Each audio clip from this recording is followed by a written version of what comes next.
Hello everyone, कैसे आप सभी? आई होप अच्छे होंगे। मैं हूं एम एच अख्तर और आप देख रहे हैं टॉपर लर्नर्स। आज की इस लेक्चर में हम लोग इलेक्ट्रिसिटी का टॉप मोस्ट 20 MCQ देखेंगे, जो काफ़ी वैल्यूएबल होगा, काफ़ी बेनिफिशियल होगा और मोस्टली क्वेश्चन यहां से आपको MCQ एग्ज़ाम में देखने को मिलेंगे। उन लोगों के लिए भी ज़्यादा बेनिफिशियल है जो सीटेट का प्रिपरेशन करना चाह रहे हैं या कर रहे हैं, जो रेलवे एसएससी उन सब का प्रिपरेशन कर रहे हैं, उनके लिए भी ये वैल्यूएबल लेक्चर है। तो आप अगर कर रहे हैं प्रिपरेशन तो आप देख सकते हैं। शुरू करने से पहले ये कहना चाहूँगा, अगर आप पहली बार विज़िट कर रहे हैं हमारे चैनल पे तो सब्सक्राइब कीजिए और ज़्यादा से ज़्यादा लोगों तक शेयर कीजिए। स्टार्ट करते हैं आज के पहले सवाल से। आज का पहला क्वेश्चन है question number first. The hindrance present by material of a conductor of a smooth passing of electric current is known as पहला ऑप्शन दिया हुआ है रेसिस्टेंस, दूसरा है कंडक्टेंस, तीसरा इंडक्टेंस, चौथा है नन ऑफ दीज। देखिए यहाँ पे इस वर्ड को लेकर के बच्चे कंफ्यूज हो गए होंगे। हिंड्रेंस मतलब अपोज ही होता है। हिंड्रेंस मतलब अपोज होता है, तो जो अपोज करेगा करंट के फ्लो का मटेरियल में उसको क्या बोलते हैं हम लोग? उसको बोलते हैं रेसिस्टेंस। तो आपका आंसर ए हो जाएगा। आंसर क्या हो जाएगा? ए हो जाएगा। फर्स्ट वाले का आंसर ए हो जाएगा, because hindrance provide to electric current, उसको क्या बोलेंगे हम? रेसिस्टेंस बोलेंगे। या ये प्रॉपर्टी है जो अपोज करता है फ्लो ऑफ करंट को, उसको क्या बोलते हैं? रेजिस्टेंस। रेजिस्टेंस को आर से डिनोट करते हैं, उसका ऐसा यूनिट होता है ओम। आपको ऑलरेडी पता है, तो इस वर्ड से बच्चे कंफ्यूज हो गए होंगे। बढ़ते हैं नेक्स्ट क्वेश्चन की तरफ। नेक्स्ट क्वेश्चन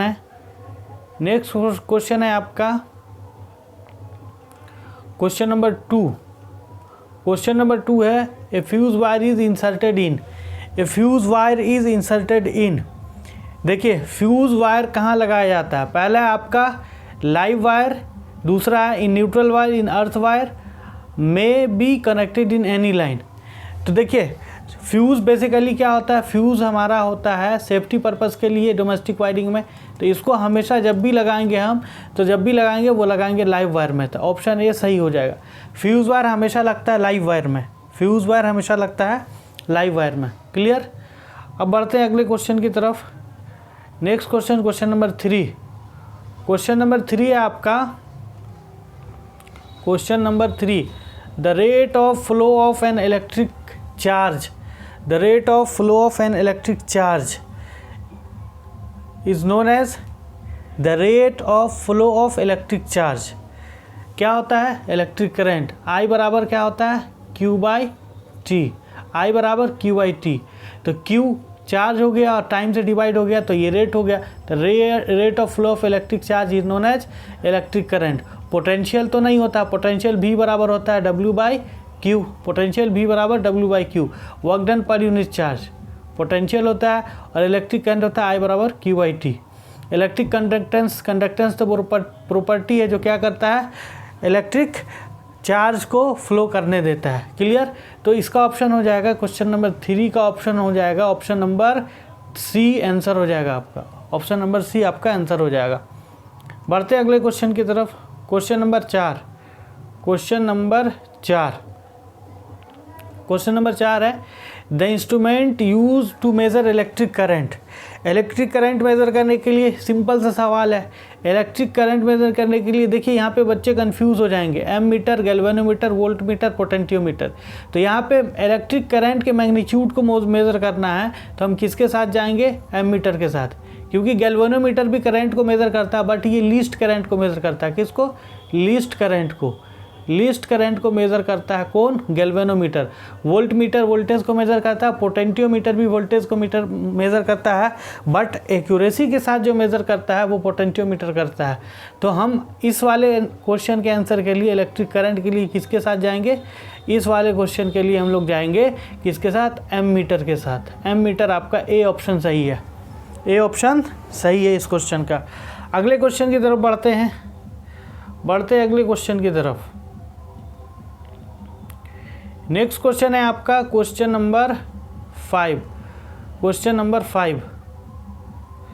क्वेश्चन नंबर 5 क्या कह रहा है, the amount of work done in joule when unit electric charge move from one point to another point in an electric field is known as पहला electric current, दूसरा electric resistance, तीसरा electric conductance, चौथा potential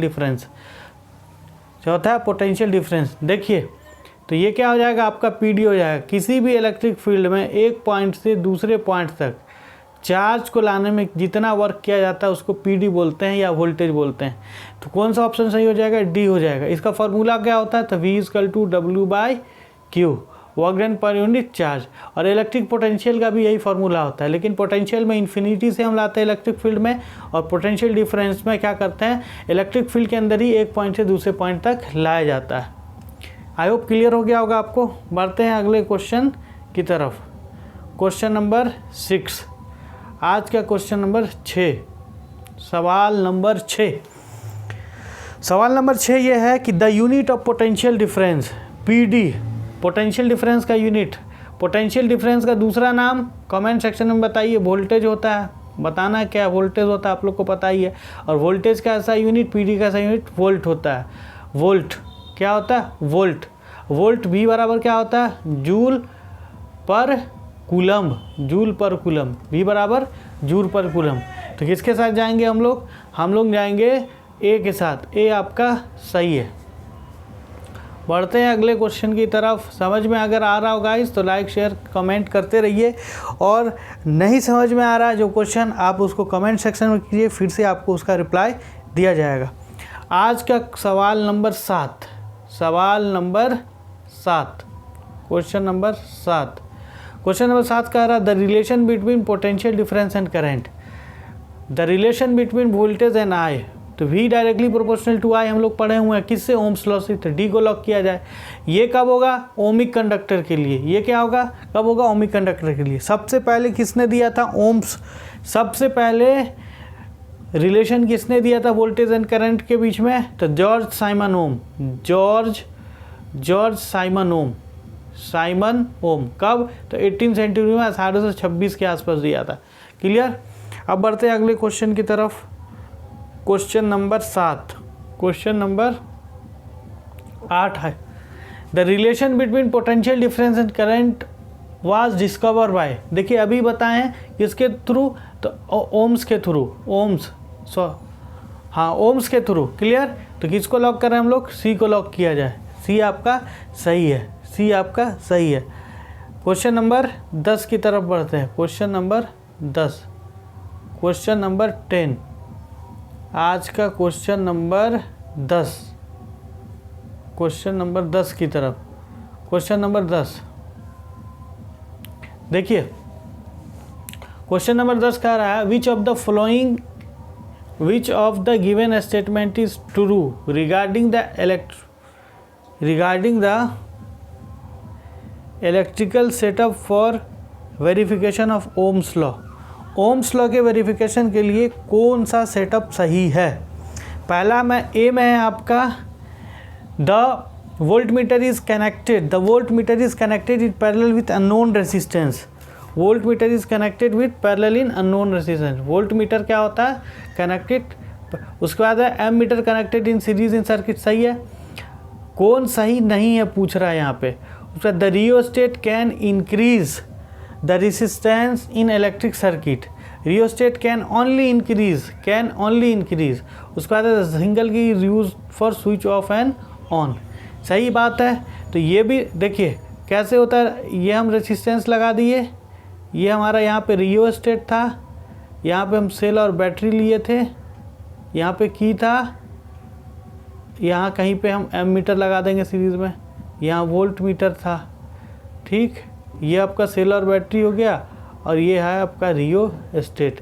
तो यहाँ पे ये plus ये minus, तो सीरीज़ में ये भी सही, और एक की लेते हैं सिंगल की, ये भी सही। तो गलत कौन है, रियोस्टेट का काम क्या है। रियोस्टेट एक डिवाइस है जो क्या करता है, करंट को घटाता है और बढ़ाता है। तो इस वाले में सी जो ऑप्शन है आपका, ये है गलत, और जो गलत है वही सही। तो इसको कर दें हम सी को लॉक, जो गलत है वही सही। ठीक, वही ज़माना भी चल रहा है ना, जो गलत हो वही सही, झूठ को इतना बोला जाए कि झूठ सच हो जाए। बढ़ते हैं अगले क्वेश्चन की तरफ। आज का क्वेश्चन नंबर आपका 11, क्वेश्चन नंबर 11। देखिए क्वेश्चन नंबर 11 कह रहा है विच of the given resistance does not depend, which of the given resistance do not depend. जो दिया हुआ उस पर किस पे रेसिस्टेंस डिपेंड नहीं करता है, लेंथ पे, एरिया पे, टेम्परेचर पे करता है, डेंसिटी पे नहीं करता।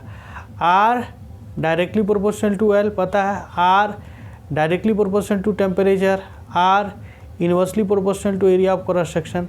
डेंसिटी का कहीं जिक्र नहीं है, तो डी लॉक किया जाए। डी आपका सही, डी आपका सही है। इस वाले क्वेश्चन का आंसर डी है। 11 नंबर क्वेश्चन डी है। बढ़ते अगले क्वेश्चन की तरफ। क्लियर, हम ये रिलेशन ऑलरेडी पढ़ चुके हैं।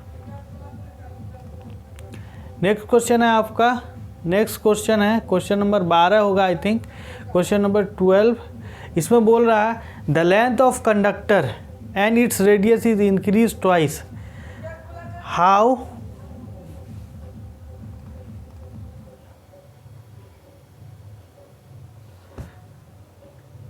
बोल रहा है the length of conductor and its radius is twice, how resistance will change.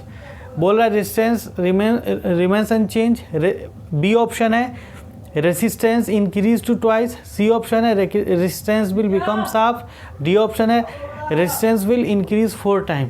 तो देखिए यहाँ पे क्या बोला जा रहा है, resistance are is equal to formula होता है रो एल बाई ए। अगर हम क्या करें, length of conductor and its radius को दोनों को क्या कर दिया जाए, डबल कर दिया जाए। तो रेडियस को डबल कर देंगे तो देखिए अगर हम यहाँ पे r का रिलेशन रेडियस के साथ देखें तो 1/r का स्क्वायर हो जाएगा, क्योंकि एरिया बराबर होता है पाई r स्क्वायर। तो रेजिस्टेंस रेडियस के स्क्वायर का इन्वर्सली प्रोपोर्शनल है, रेडियस स्क्वायर का इन्वर्सली प्रोपोर्शनल है। तो रेडियस को अगर डबल कर देंगे तो क्या हो जाएगा, r बराबर रो तो वही है, तो रो l की जगह क्या हो जाएगा 2l बाई, और r की जगह क्या हो जाएगा 2 दूनी 4, 2 से 2 कैंसिल, 2 दूनी 4, r मान लीजिए रेडियस। ठीक, तो क्या हो जाएगा r बराबर r इजकल टू हो जाएगा 1/2 रो l बाई r। अब ये क्या हो जाएगा, हाफ हो जाएगा। सी ऑप्शन क्या हो गया, ये जो रो एल बाई आर है, रो एल बाई आर इसको मान लीजिए थोड़ी देर के लिए, तो रो एल बाई आर किसके बराबर, रेजिस्टेंस के बराबर, यानी पुराने रेजिस्टेंस का ये क्या हो जाएगा, हाफ हो जाएगा। तो आंसर आपका कौन सा हो जाएगा, सी। आंसर आपका सी हो जाएगा, इसका आंसर आपका सी हो जाएगा। ठीक है, समझ गए, सिंपल। इस लॉजिक से समझिए, ये जो R inversely proportional to R square और आर जो है डायरेक्टली प्रोपोर्शनल टू एल है, और फार्मूला होता है R is equal to rho L by A. अब देखिए लेंथ अगर डबल हो जाएगा तो 2l, आर का स्क्वायर है पाई आर स्क्वायर, तो ये हो जाएगा 4, ये दोनों कैंसिल, 1/2 हो जाएगा, 1/2। बढ़ते अगले क्वेश्चन की तरफ। Question number, next question. इस क्वेश्चन में देखिए, ये क्वेश्चन है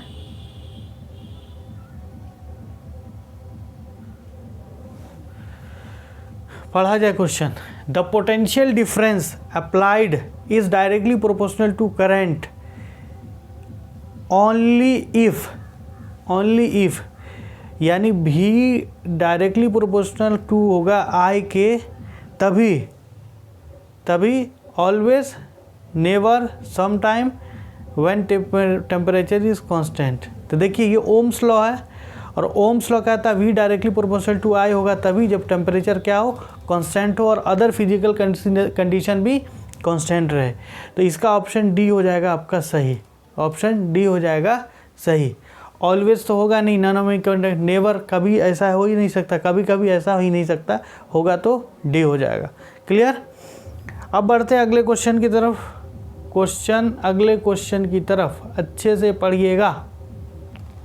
क्वेश्चन पढ़ा जाए, क्वेश्चन रीड किया जाए। मेरे प्यारों क्वेश्चन पढ़िए। There is a wire of length L, wire है length L, area of cross section A, which of the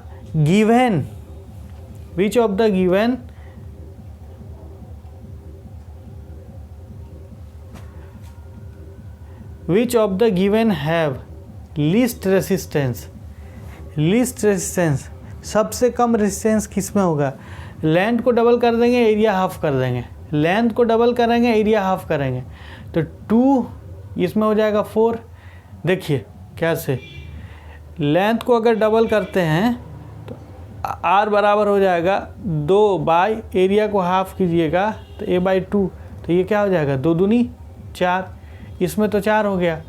triple और एरिया को डबल कीजिएगा तो ये हो जाएगा 3, और एरिया को डबल कीजिएगा तो 3 दूना 6 हो जाएगा।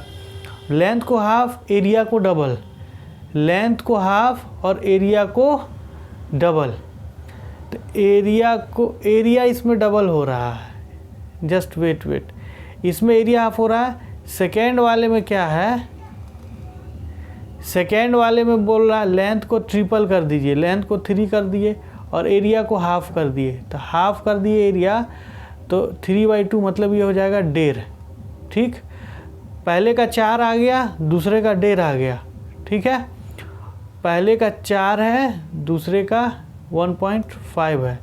तीसरे में देखिए लेंथ को क्या किया कर रहा है, लेंथ को हाफ कर रहा है, तो ये हो जाएगा 1/2 इंटू एरिया को क्या कर रहा है, एरिया को डबल कर रहा है, तो ये हो जाएगा 2 दूनी एरिया को डबल, तो 2 हो गया, तो ये हो जाएगा 1/4 मतलब 0.4 दूनी 25, ये हो गया 0.25।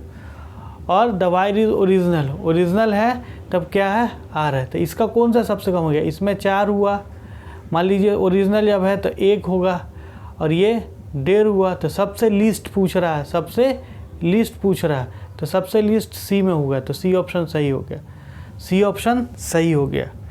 कौन सा फार्मूला यूज़ किए सर, नहीं समझ में आया? तो देखिए R = होता है ρL/A, इस पे पुट करते चले जाइए, तीनों केस में निकल जाएगा। पहले में 4 निकलेगा, दूसरे में 1.5 निकलेगा, तीसरे में 0.25 निकलेगा, चौथा ओरिजिनल अगर है तो उसको हम 1 माने ही हैं, 1 मान लिए हैं 1। तो सबसे कम किस में है? C वाले में है, इसलिए C को लॉक किया जाए। क्लियर? अरे क्लियर है। नेक्स्ट क्वेश्चन देखिए, क्वेश्चन नंबर अगला यानी 15वां होगा, आई थिंक 15वां या 16वां।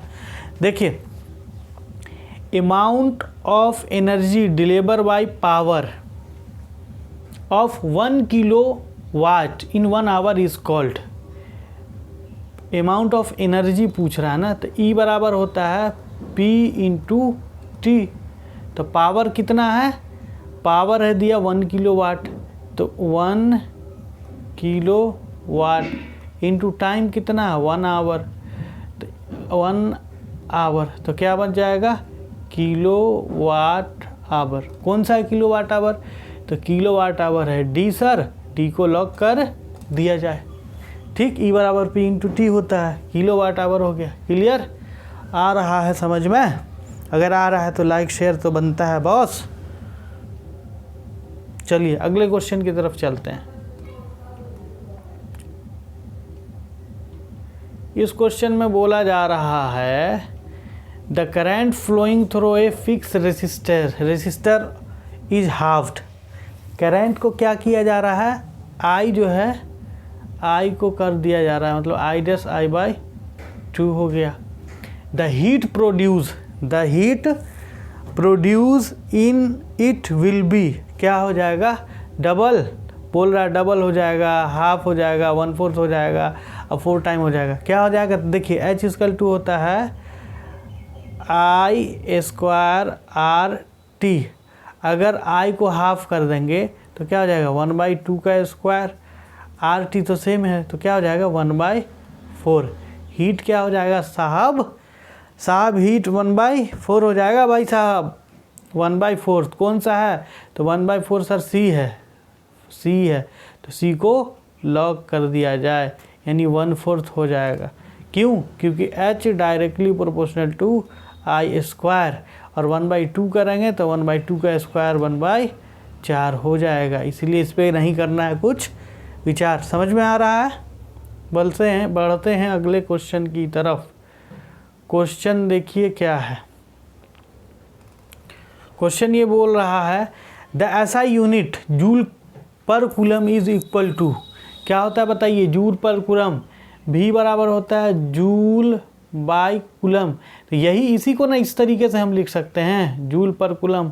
ओ सर इतना आसान था जी, इतना आसान था, कई बार बता चुके हैं आप लोगों को। तो जूल पर कूलम कई बार डिस्कस हो चुका है, जूल पर कूलम हो गया, उसको क्या बोलते हैं, वोल्ट बोलते हैं। तो ए ऑप्शन आपका सही हो जाएगा, ए क्या हो जाएगा, सही हो जाएगा, ए ऑप्शन सही हो जाएगा।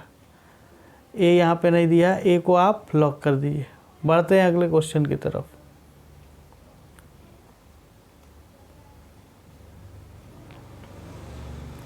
देखिए नेक्स्ट क्वेश्चन है आपका, पढ़िए जल्दी जल्दी पढ़िए, read fastly. Material having non linear voltage current relationship are ohmic, non ohmic, batteries, capacitor. Simple बात है, वो मटेरियल जिसका लीनियर वोल्टेज और करंट का रिलेशनशिप हो, देखो वी आई का रिलेशन, वी आई लीनियर हो, क्या है भाई, तो ये ओमिक कंडक्टर है। सिंपल बात, ए को लॉक किया जाए, ये क्या ओमिक कंडक्टर है। नॉन ओमिक रहता तो ये कर्व हो जाता। ओमिक कंडक्टर के लिए भी और आई का रिलेशन लीनियर होता है, स्ट्रेट लाइन, यानी directly proportional. Clear? Yes sir, clear है? Yes sir. चलिए अगला क्वेश्चन है, नेक्स्ट क्वेश्चन।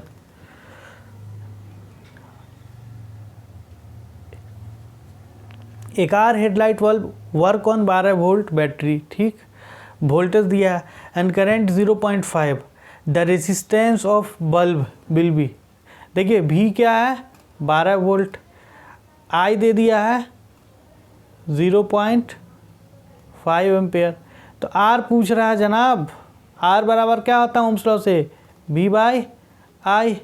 बी हो गया 12 और आई हो गया 0.5, ये ऊपर चला जाएगा तो हो जाएगा 10, 5 दूनी 10, तो 12 गुने 2 बराबर 24। तो कौन सा आ जाएगा, डी को लॉक किया जाए सर। ठीक है, सिंपल है, बहुत सिंपल है। चलिए 24 हो गया आपका। बढ़ते हैं अब अगले क्वेश्चन की तरफ। नेक्स्ट क्वेश्चन है, पढ़िए अच्छे से और ध्यान से, पढ़िए ध्यान से, लीजिए ज्ञान। अगला क्वेश्चन है, देखिए at a given time a house is supply with 100 ampere at 220 volt. How many 75 watt 220 volt light bulb could be switched on in this house at same time if they are in parallel। Simple बात है, parallel में पूछ रहा है, तो parallel के लिए n बराबर क्या हो जाएगा, small r by total r।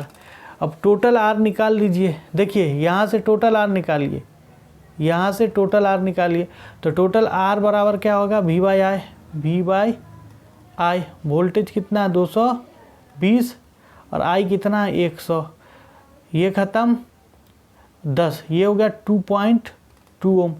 तो टोटल R जो आ गया आपका वो आ गया 2.2 ओम। ठीक, एट सब टोटल R हो गया आपका 2.2 ओम। अब इसका R निकाल दीजिए 75 वाट पे और 220 वोल्ट पे, 75 वाट। टोटल R आपका आ गया, बड़का वाला जो R आ गया आपका वो आ गया 2.2 ओम। ठीक है, अब ये पूछ रहा है स्मॉल r, तो स्मॉल r यानी सिंगल किसी एक बल्ब का अप्लायंस का, यहाँ से कैपिटल R भी ले सकते हैं, कोई दिक्कत नहीं है। तो यहाँ पे देखिए पावर गिवन है, तो P बराबर क्या होता है, इसके लिए लगाएंगे P equal to V square by small R. तो V कितना आपका 220 इंटू 220 डिवाइडेड